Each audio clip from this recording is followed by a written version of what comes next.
Hi guys, it's Karen, also known as Not Fancy Knitter. I'm coming to you from Chicago, where I live with my husband, our 3 kids, and our 2 dogs, Max and Alonzo. This is a knitting podcast, but this is not a normal episode. Usually we talk about projects that I'm working on, things I want to work on, things like that. But today, I'm going to take you along while I try to fix one of my knitting mistakes. So I am knitting the PetiteKnit Hanstholm sweater for my husband. I'll pop up a picture of it so you can see what it's supposed to look like. And I recently, here, I'll show you. I started not too long ago. I'm knitting it out of Rowan felted tweed, and I split for sleeves, and I showed my progress on my last podcast episode, and some of my intrepid viewers noticed that the yoke depth is really shallow, and they were like, is your husband exceptionally small? Because it doesn't look like that's gonna fit. And I was like, no, of course it will fit. I checked my gauge millions of times. I'm spot on. I'm not worried about it. But then I looked at it and I was like, actually, he's not a small person. He's a regular sized adult. And this does look kind of small. So I decided to take some advice of some viewers and measure the yoke depth on some of the sweaters that he currently owns to see if it's anywhere close to the yoke depth of the Hanstholm that I'm knitting. And you guys, it's not good. So I will show you, but the Hanstholm sweater is measuring significantly smaller than the sweaters that fit him really well. So that makes me really nervous and also sad, because that means I'm going to have to rip back to before where I split for sleeves and add some more raglan increases. So I'm not that far past the sleeve split. I think I've done 4 or 5 rows max. Although I am sad because look, there's like no holes. I did such a good job of casting on stitches with the backwards loop method, and for once there's no holes in my sleeves, but I'm gonna have to rip it out and redo it, because otherwise it's just not gonna fit. I mean, it's probably gonna fit me, which is no good. Uh-oh, I dropped a few stitches. Although I guess it doesn't matter because I'm gonna be dropping all the stitches. So today, I'm gonna take you along while I try to rip back and fix this and pick up all my stitches again. The plan is I'm gonna measure. I'm looking over here because I have a sweater of his laid out on the table. I'm gonna measure a sweater of his that fits, and then I'm gonna measure the Hanstholm and figure out how much more I need to add in depth in order to get this to a size where it's gonna fit him, hopefully. And then I'm gonna take everything off the stitches, all the stitches off the needles, rip back, and before the sleeve split, hopefully, since I did add those cast on stitches, I do not need to pick up stitches before I rip back. I was initially worried that I would have to sort of try to pick up stitches along before I rip back, just so that I'd be able to catch the stitches as they go. But I think I have a couple things working in my favor. First of all, Rowan felted tweed is pretty toothy, so I don't think the stitches are gonna run down really fast in a way that I won't be able to catch them. Second, once I get to the row where I cast on those stitches for separating for sleeves, I'll know exactly where I am in the pattern. So that is a win. And then I'm just going to put everything back on the needle and try as best I can to replace the markers for the raglan stitch. The way it works for this pattern is there's a raglan stitch that's surrounded by a marker on each side, and that's where you make your increases. So, I mean, am I nervous? Yes. Can I do it? Hopefully. I mean, I think so. What's the option, right?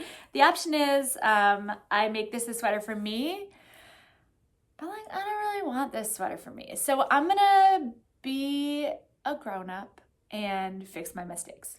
And come on along. Wish me luck. Just for reference, this is one of the store-bought sweaters that he owns that fits really well. I know it's not a raglan, but he doesn't seem to own any raglan sweaters, so this was the best I could get, and I do know he wears this one a lot. So I'm gonna be estimating where the raglan line would be, but I'll show you. If I measure, no matter where you put it, it seems to come out just about at 12 inches. I mean, even if the raglan line were here, oh, that's more like 13, but I don't think it's that deep. Or here, That's gonna be like 12 or even 12.5, depending. Somewhere in the neighborhood of 12, I would be happy with. So take a look, you guys. My sweater, oh my gosh, it's so tiny. Like, how could I not notice? Okay, it is on a small cable, so that's part of it. It's scrunched up at the bottom, but if you measure the raglan line, I mean, obviously, just visually looking at it, like, oh my God, it is so small. So I got, at best, 9 inches, but it's probably more like 8.5. So, like, that's not good, right? That is definitely not good. And in fact, if I extend this out, I would probably want my raglan line to go to here, which would put me at 12.5 inches. So I am 3.5 inches shy of where I'm supposed to be. And honestly, the sweater width looks narrow as well, by a lot.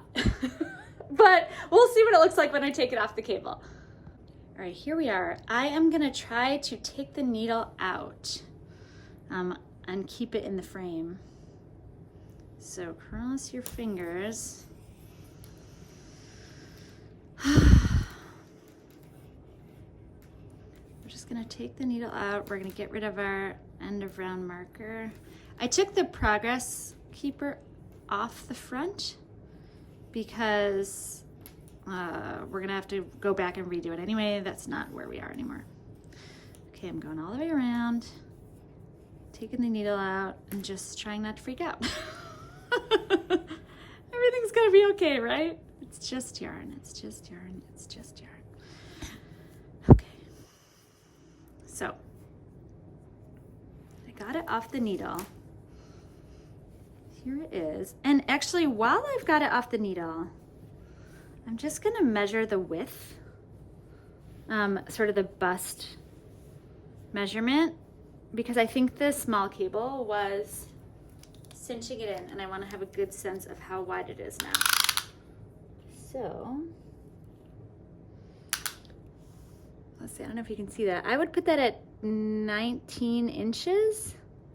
And actually, I want to be more like at 22 or 23 inches across.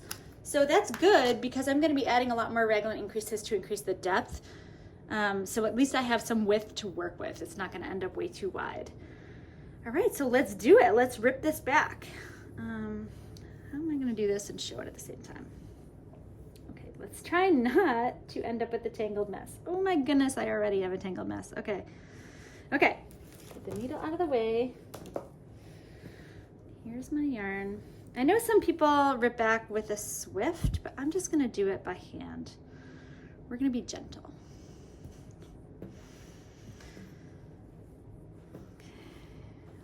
Okay. I'm just gonna go until I get to the cast on stitches at the underarm.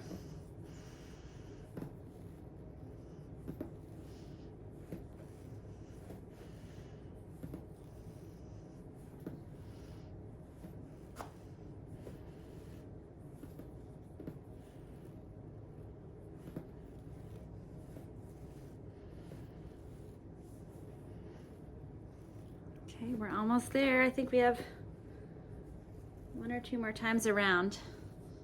Oh, okay, so one more time around. See, your cast on stitches don't stay stitches once you rip them out. So that is the line of yarn that made my cast on stitches. So I know I'm at the last row before the cast on. Here we go. And we're just gonna pull that out. Go all the way around here. Okay, that's that. And I'll do my last one. I'm just gonna rip back to just past the sleeves here.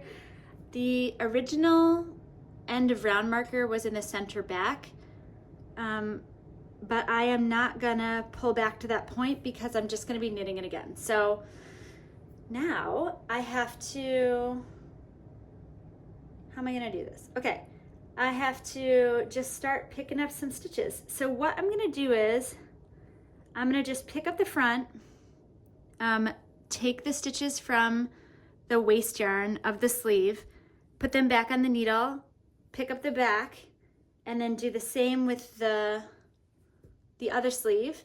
And then I will adjust and try to put my raglan increase markers back in, and figure out where my beginning of round is and count a bunch of stitches. The one other thing I've got going for me is that I know that my stitch count was correct as per the pattern before I split for sleeves. So I should end up with exactly what the pattern says. So wish me luck. I'm going to try to pick these up.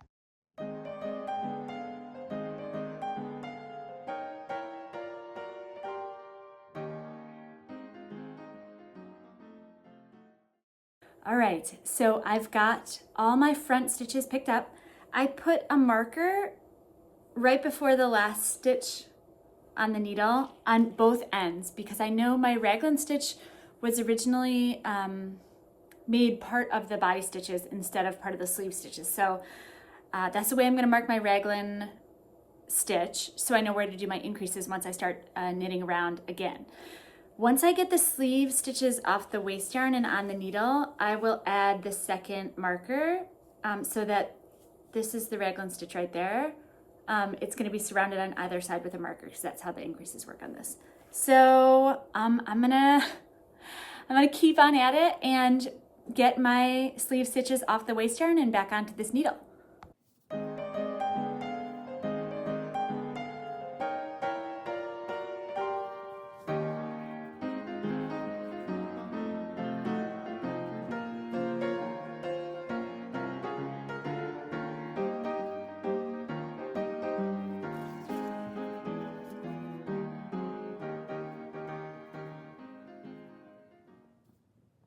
The worst is over, the danger has passed. I got everything ripped back and put back on the needle. It's really hard to show because I have it on just the shortest cable you can imagine for no particular reason. But here it is. I checked my stitch counts against the pattern and all the stitches are accounted for and they're where they're supposed to be. So I think we're good to go. One thing that I was a little bit worried about, but I'm just choosing to ignore, hopefully not at my peril, is, and I'm just going to talk about this generally because I don't want to give anything away for the pattern, but the raglan increases change as the pattern goes along. So when it first starts out, you're increasing at 4 points, 2 in the front and 2 in the back on both the body and the sleeves. So each time around it's 8 stitches whenever it's an increased row, because that's kind of how raglan sweaters work. But then later on in the pattern, you stop increasing for the sleeves and just continue with body increases a couple of times. Not a lot of times, but a few. And I would like to pick up my raglan increases at all 4 points for the body and the sleeves because now I'm worried that my sleeves are going to be too narrow. And I am not ripping this back again. So I hope it doesn't look weird if I've done a couple of increase rounds omitting the increases for the sleeves and then I go back to increasing for the sleeves. I don't know. It's only a couple times. It's only a few stitches. So hopefully no one's gonna know, right? No one's gonna know. They'll never know. I don't know. So that's that. Mistake fixed. I am gonna go back at it and do several more rounds, just continuing with the increase pattern. The only trick is now I'm sort of in uncharted territory and there's no stitch counts to guide me. So I'm just gonna have to measure and use the tape measure to guide me for however many increases I should do and however many rounds I should go until I get to 12 or 12 and a half inches for a raglan depth. I'm hopeful. I'm glad I caught it when I did. I'm so thankful to you guys for having eagle eyes. I mean, how could you possibly spot that through the camera when I could not notice that it was too shallow and it was right in front of me? But I don't know how you did it, but I'm really thankful that you did. And so I'll keep you updated as to how it goes. And hopefully this was really a disaster averted, right? I mean, how bad would that be if I was like, I love you so much, happy birthday, here's your sweater. And it's like the size of a middle schooler. So, you know, I am optimistic that we're back on track and this sweater is going to turn out awesome. Thanks so much for watching. Happy knitting. Hopefully your knitting's treating you better than mine is. I'll see you soon.